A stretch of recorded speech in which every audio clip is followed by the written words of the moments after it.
Hi, this is David at Mash IT. Now, I've been thoroughly enjoying using my M1 Mac for the last month now, and I've done a few videos on it. But what I wanted to do tonight is just show you my modest M1 MacBook Pro setup. Now, the reason I wanted to do this is because very often when you see sort of YouTubers showing a setup on the channel, it's always really expensive kit that you probably can't afford. It's nice to look at, but you're not going to be able to easily afford to be able to put these things into your office. So what I decided to do for myself is I wanted to make myself quite a modest setup with parts that aren't too expensive, so you can get yourself up and running effectively for a reasonable price. Now, I've only recently started using this Mac through an actual external display. I always have used a 27-inch iMac in the past, but my colleague Gary has completely commandeered it and I never get to actually use the machine anymore. So I thought to myself, well, do you know what? Let's get myself a nice display, keyboard and mouse, and just use this Mac as my everyday machine whilst Gary's using my iMac. So I just want to go through a few of the items that I use on a day-to-day basis to make my life easier. And I've made myself quite a nice one cable solution for this MacBook Pro M1, so I can come into the office, dock it with one cable, and off I go. So let's quickly start the walkthrough. So on the far left-hand side, you can see that I've got my M1 Mac, and this is just a really cheap letter holder that I've used here to hold my Mac nicely in the corner, so I can plug my cable in and pop it down. You can spend an absolute fortune on an aluminium rain stand or dock or other way of actually holding your MacBook up nicely, but this one we just bought at a local sort of hardware store as just a nice letter stand. Works perfectly for this Mac, and I also often put my iPad in there. I can then plug my one cable in, it's nice and secure and it's out of the way. And it looks pretty nice as well, and I can pop my letters in. So the keyboard and mouse that I'm using is a Logitech MX Master Keys for Mac and a Logitech MX Master 2. These are both brilliant productivity devices, and having used the iMac Magic Keyboard and Trackpad for a while, both which are very good, but in all honesty, having had these and using them against them, these are so much more practical in everyday use. It's backlit, it's got a slightly better incline, the keys have got a nicer feel than the Magic Keys, it's customizable, and I've also got dedicated cursor keys and a number pad. So this in my day-to-day use, absolutely amazing. And the same with the MX Master mouse. We mentioned it in a previous review, we use it regularly, both Gary and I, with our MacBooks. They're amazing, they track well, they're comfortable if you're using them for hours on end. They'll pretty much track on anything, which is an advantage. Plus they're really customizable within the Logitech software, so that you can easily change all the button options that you've got for more functional uses than they come with out of the box. So these are my go-to devices for every Mac that I use.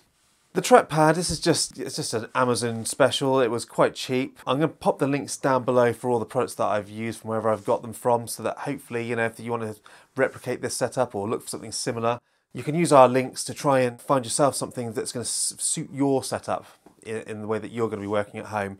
Obviously, if you buy anything through our Amazon links below, we do get a very small kickback for that, and it does help us support the channel. So if anybody does that, thank you very much in advance. Behind the mouse pad, I've got a basic bamboo stand for the monitor. It's just a riser. I particularly liked it because you can slide your sort of keyboard underneath it. It's got a couple of drawers, which are really handy. I keep my dongles that I discussed in a previous video in one, and I've got pencils, pens, penknife in the other one. They're really nice little handy little drawers for just keeping your knickknacks away and keeping it off the desk and not so messy. It raises the monitor up at a reasonable height as well, which is what I like, because we're going to move on to the monitor now. This is a Benq Monitor. It's not particularly expensive, but it's got a lot of features that I wanted for this sort of budget sort of setup. It's got a 1440p display, so that's 2560 by 1440 in the pixels, which gives you a good workable area, but you're not paying a fortune for it. It's also got great onboard speakers. It has a remote control, which I find incredibly handy, so I can plug another laptop or PC into this and I can switch inputs. I can adjust the volume from the remote control. I can adjust all the settings from the monitor also from the remote control. So that is particularly handy for this setup, especially with the Mac. You can't adjust the speakers from your Mac. You'll find this a lot of the time when you're using a USB-C display. Unless you buy a Thunderbolt display, which are really expensive, you can't control the speakers through the actual Mac keyboard itself. So having the actual infrared remote, that's really useful for me. Comes with a nice little rubber stand as well, so you can pop your remote on, fits in nicely in the actual base of the actual display, and it just keeps it nice and neatly organised. The display also has a decent array of ports, which is what I liked about this model. It was only about £300 in the UK, so you're not going to break the bank by buying something like this. But it comes with a USB-C port, which I'm currently plugging into my Mac. Now it only provides, I think, 5 to 10 watts of power.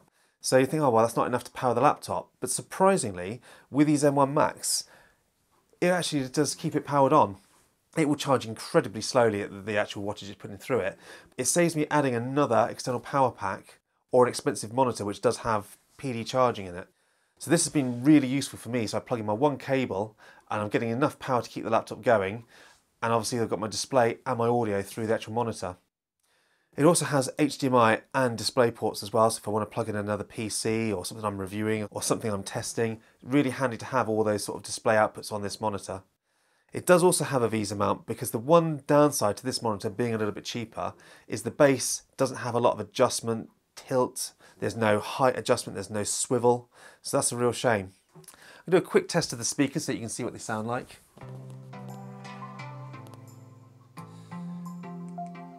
So I'm just going to turn the volume up a little bit.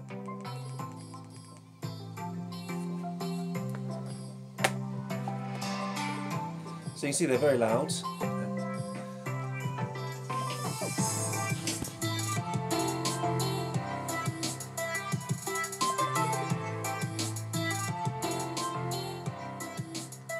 So you can hear they're quite loud and they're quite full sounding for a monitor. Probably one of the most impressive monitor speakers that I've used so far. Most monitors that have inbuilt speakers are more of a token gesture than something you can actually use. But I've been using these and I've been listening to music and I've been listening to YouTube videos and I've been really impressed with them. And it saves me adding another set of speakers into the equation. And I want to keep the desk as sort of as clean, as useful as possible. And then over to the right of the desk, you can see that I have my iPad, and I had this in the previous 1 month review video. I use this really regularly in Sidecar, and in fact I use this iPad more for Sidecar than I do as an actual iPad. It's so incredibly useful. If I'm video editing, I'll often put the actual output to the actual iPad whilst working on the timeline, everything like the actual monitor. That's incredibly useful, especially when you're working on the 13-inch screen.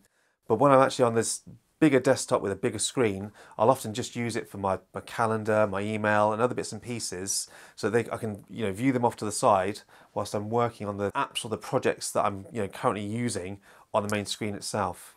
Now you can see on the shelf of the actual monitor stand I also have my trusty T5. Obviously with these new Macs, unless you want to spend a fortune upgrading it through Apple, I've just bought the base model, so I don't have a lot of storage, but these T5s are such good value. I think this one was about £80 for 500 gigabytes, and I think they're even cheaper nowadays. It's just been so useful. I'll often have all my sort of audio and video libraries on here, and I just plug it in when I need it. So if I'm working on a video or something, it's all backed up on here away from the actual Mac. And it also means I can then just pick this up and then take it over to the iMac if Gary's actually not on it, and use the iMac instead. So as I mentioned at the beginning of the video, this is quite a modest setup. £300 for the display in the UK. I spent about £30 on the actual monitor stand. This was quite expensive. The keyboard was £95 in the UK, so quite expensive. But the mouse was on a lightning deal for £29.99, so quite a bargain. And as I said, these T5s usually go, depending on the size, this was £80 for the 500 gigabyte, which was quite a good pound to gigabyte cost ratio. Again, if you look around on Amazon, they've often got offers, so don't necessarily buy it the first time you see it on there. Wait around for an offer. You always pick these up on a lightning deal. Very good value. These I just picked up at a hardware store. I can't remember how much I spent, but I think it was about £3 or £4 each. But also really useful. So a great place to look around is like your IKEA, a Range in the UK, places like that. They've often got stationary bits and pieces that are really useful in a sort of a modest sort of setup like this. So in total, I spent probably less than £500 for this complete setup. Obviously MacBook and iPad not included, I already had those. And it's given me a great one cable solution that I can just pop into the office, plug in and work, and it's a really comfortable workspace that I can use all day. So I hope you've enjoyed this setup. If you've got any questions or if you've got any comments or any way that I could have improved it, pop it in the comment section down below. I'd love to hear your feedback, and I'll always be here to answer questions and point you in the direction if there's anything that you particularly want for your setup. Please hit the like and subscribe and the notifications bell, because there will be plenty more videos coming up on the Macs that we've got in. Plus we have plenty more laptops and products coming in soon that we'll be reviewing. Thank you for watching.